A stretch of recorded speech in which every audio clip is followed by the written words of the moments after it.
संविधान की प्रमुख अनुसूचियाँ। प्रथम अनुसूची भारत के राज्य और केंद्र शासित प्रदेश के बारे में हमें बताती है। फिर आती है दूसरी अनुसूची। दूसरी अनुसूची में संवैधानिक पदों पर आसीन पदाधिकारियों के वेतन और भत्ते के बारे में हमें जानकारी मिलती है।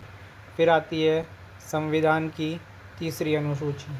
तीसरी अनुसूची में उम्मीदवारों द्वारा ली जाने वाली शपथ के बारे में हमें जानकारी मिलती है। फिर आती है चौथी अनुसूची। चौथी अनुसूची में राज्यसभा में सीटों का आवंटन।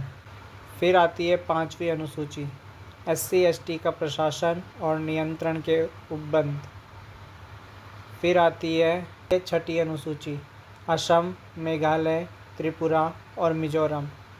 इसको ध्यान में रखना, AMTM इसकी शॉर्ट ट्रिक है, असम, मेघालय, त्रिपुरा और मिजोरम। और इसमें नॉट मनी याद रखना, नॉट मनी। नॉट मनी का मतलब है नहीं है मणिपुर। असम, मेघालय, त्रिपुरा और मिजोरम के लिए विशेष आरक्षण के बारे में हमें बताया गया है। फिर आती है सातवीं अनुसूची। सातवीं अनुसूची में केंद्र और राज्यों के बीच शक्तियों का बंटवारा, संघ सूची, राज्य सूची और समवर्ती सूची। कौन से विषय के लिए कौन कानून बनाएगा, इसके बारे में हमें बताया गया है। फिर आती है आठवीं अनुसूची। आठवीं अनुसूची में भारत की भाषाएं दी गई है, जिसमें मूल संविधान में टोटल 14 भाषाओं को मान्यता दी गई थी, जो वर्तमान में 22 भाषाएं हैं। 21वां संविधान संशोधन होता है, जिसमें हमारे संविधान में सिंधी भाषा को जोड़ दिया गया।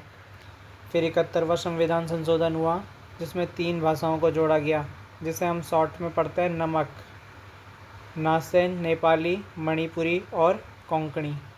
फिर 92वें संविधान संशोधन, मैथिली, संथाली, डोंगरी और बोडो भाषा जोड़ी गई। फिर 11वीं अनुसूची, 73वां संशोधन होता है, पंचायती राज। इसमें टोटल 29 विषय दिए गए हैं। फिर 12वीं अनुसूची, जो 74वां संविधान संशोधन द्वारा जोड़ी गई, नगर पंचायत के बारे में बताती है, और इसमें टोटल विषय हैं 18।